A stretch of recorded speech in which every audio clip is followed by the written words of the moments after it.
integrity, morality, devotion to friendship also makes it more difficult for the officer of today. Officers may find themselves torn between their loyalty to their partner who is guilty of misconduct and their duty to refuse to tolerate such wrongdoing. But you must always remember your oath of office. It is not betrayal to expect a friend to live up to their oath. And I expect total commitment to your community, to your oath of office, and to the Chicago Police Department. You are blessed because you are entering the ranks when our relationship with the community has never been closer.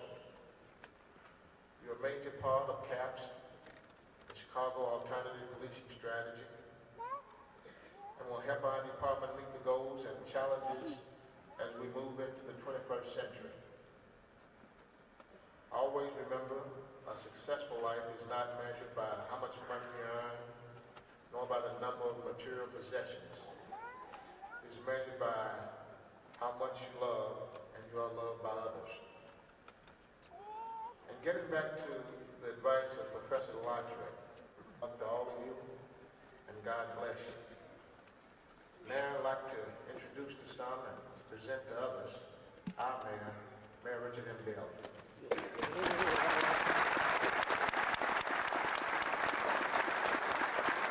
you very much, members of the Chicago Police Department, Class 98-6, to their family and friends. Today is a very special day. On a professional level, you're about to start an exciting and challenging career. You're joining an organization with a long and distinguished history of protecting people and improving Chicago's quality of life. And that's especially true today. Chicago moves ahead with the most comprehensive and successful community policing program in America. We have made partners of people and police, working together to solve problems that lead to crime, and working together to improve all our neighborhoods. The daily marches that take place in police districts, the community meetings every day with church leaders, block clubs, organizations that deal with community policing. Being a police officer is not just a job. You're about to assume a big responsibility. From this point on, you will become a force for positive change in the communities you serve. You will be an authority figure, a role model for others, especially young people. You will have to put your own life at risk to protect the lives of others. You will be given special powers to enforce the law, powers that no one else has in our society. And you will be expected to use your best judgment. You wouldn't be here today if we didn't have confidence in you, in your ability to exercise good judgments in difficult situations.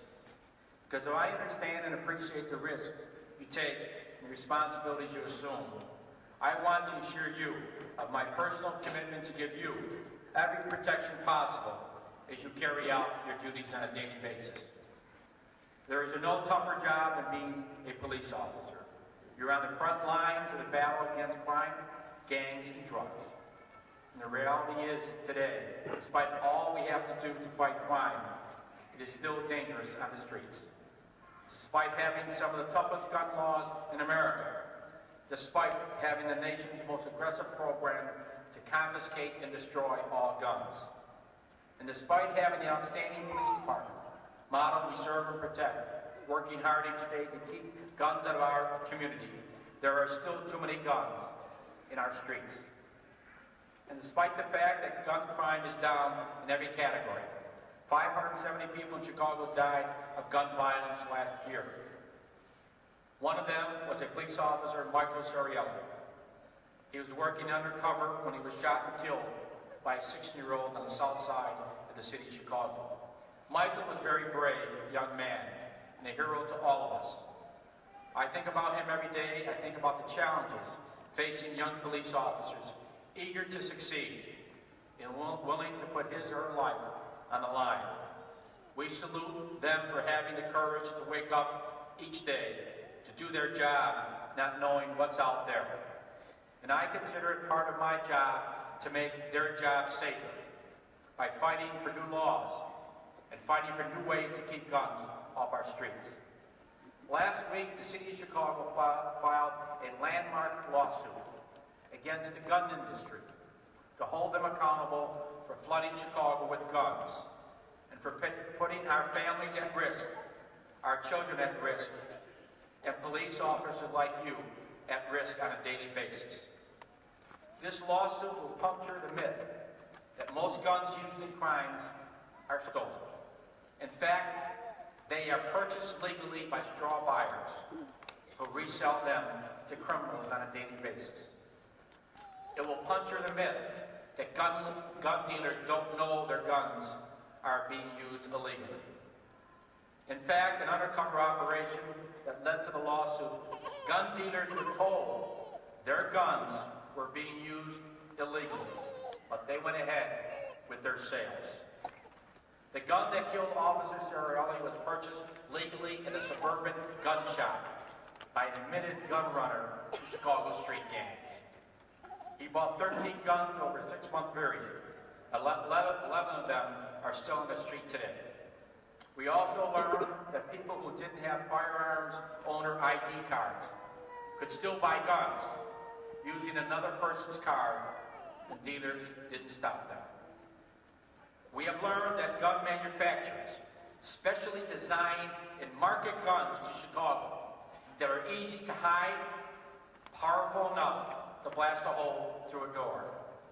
If that's not a crime, it should be. We hope that our lawsuit becomes a national text. We hope that other cities follow our lead and file similar lawsuits. Above all, we hope the gun industry comes to terms with millions of Americans directly or indirectly affected by gun violence, including every man and woman who wears a police uniform. We want to force this industry to change the way it does business, or basically go out of business.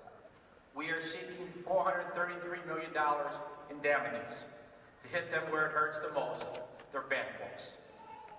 But this is not really about money. It's truly about personal safety. Safety of our families, the quality of life of our communities, and our right to be free from fear, gun-wielding criminals. This lawsuit is just one way we're trying to reform the gun industry. We reform the health industry, the tobacco industry, the liquor industry. Every industry has reforms in America.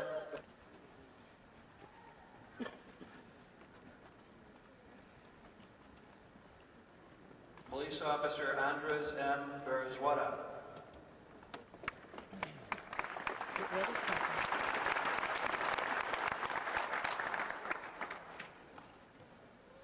The Assistant Group Leader from 98-6A, Police Officer Abigail R. Bozak.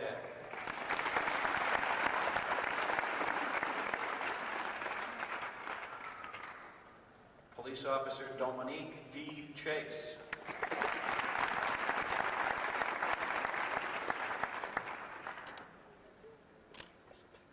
Police Officer Alvin Crawford.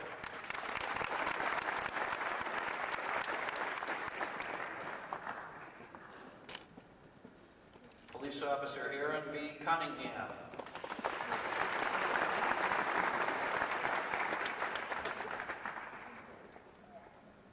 Police Officer Robert E. Dinka.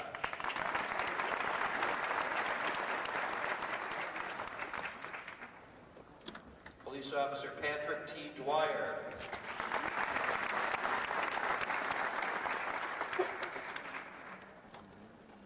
Police Officer Gonzalo D. Escobar.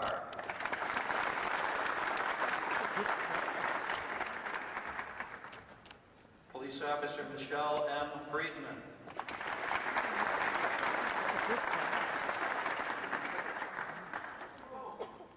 Police Officer Keith T. Bewley. You're proud to tell us you that there was a police officer? You could tell everybody, huh? Police Officer Spiro E. Georges. That's great.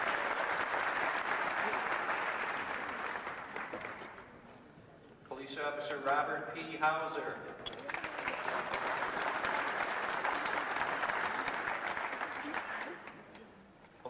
Officer Bradley A. Hespy.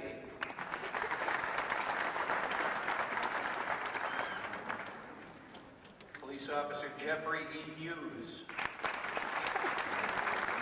That's a big class.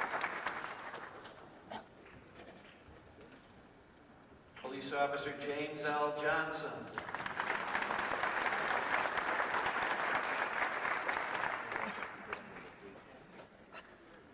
Police Officer Thomas L. Kidd.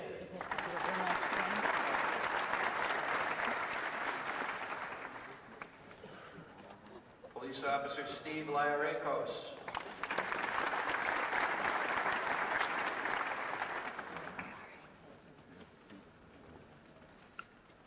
Police Officer Jacinta F. McHugh.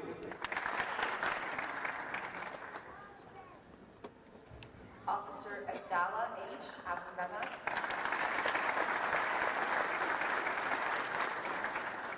Officer Antonio Alvarez.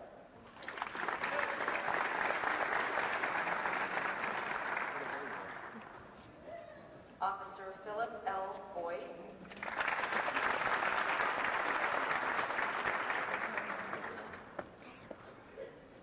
Officer Darren W. DeHaan.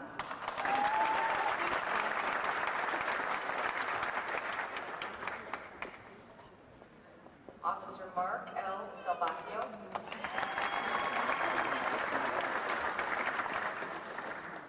Officer Andrew N. Durkee.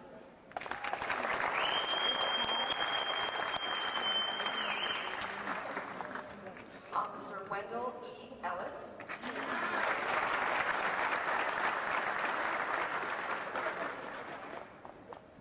Officer Marisol Flores.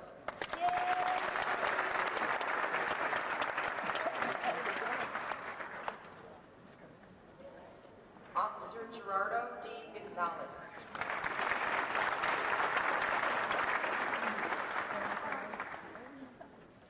Officer Michelle L. Haskins.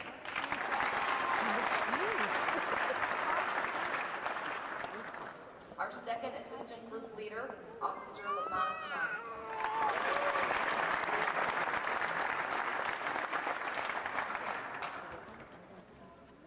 Officer Michael A. Kidd.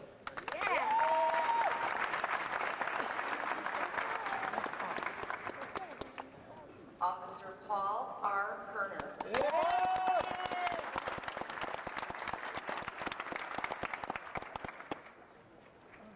Officer John P. Lesnicki.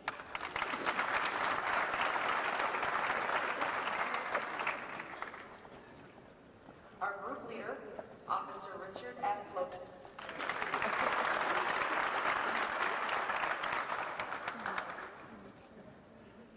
Officer Luke J. McKee.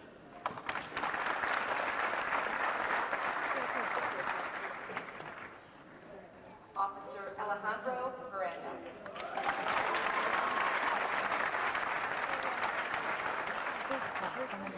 Officer Lisa N. Vernon.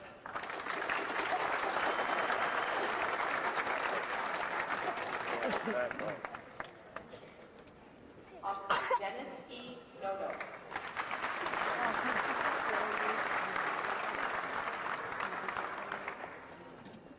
Officer Anthony J. Petrelli. You've got the whole field with some bomb. Officer No, there was Jonathan only W. Pope. He looks huge in there. Oh, they look so. Officer James A. Reddy Jr. Oh, Catherine, I don't want to cry. I bet. Officer Eleanor R. Riccio.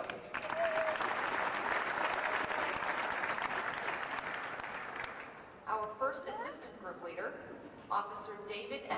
Sepulveda. Officer Thomas J. Skalsky.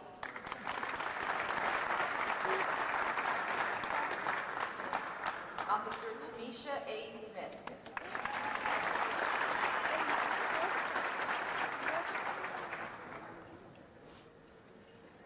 Officer Carmen S. Stanchescu.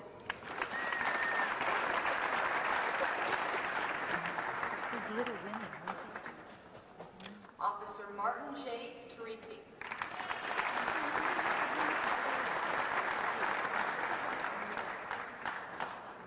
Officer Jose M. Tirado.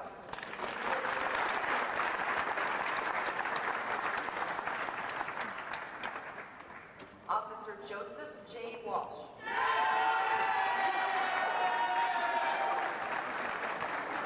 I'm a big fan up there. Officer Steve Weiserek.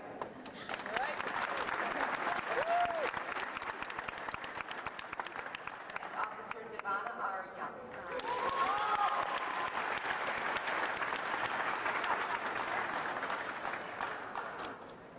I don't know if that one picture of Paul's going to turn out because I was in the sun.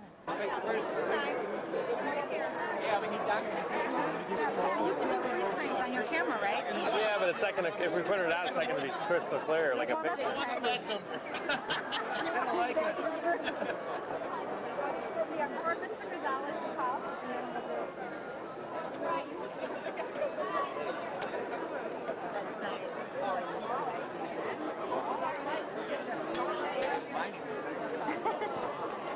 I've known the one who's the Hey, Paul.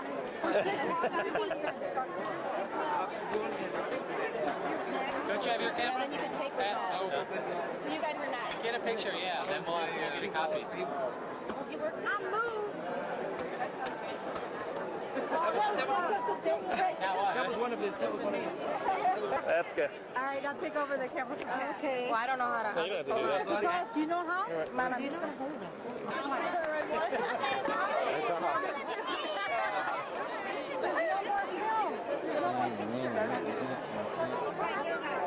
I'm going to get more things on board. Yeah, we'll stop them when we go out to eat. Yeah. So how you been? I'm good. How are you? Like, no, his name is, I don't know what his name is. Marty? Tony. They call him Marty. How you living right now? Clear. I don't know, but don't be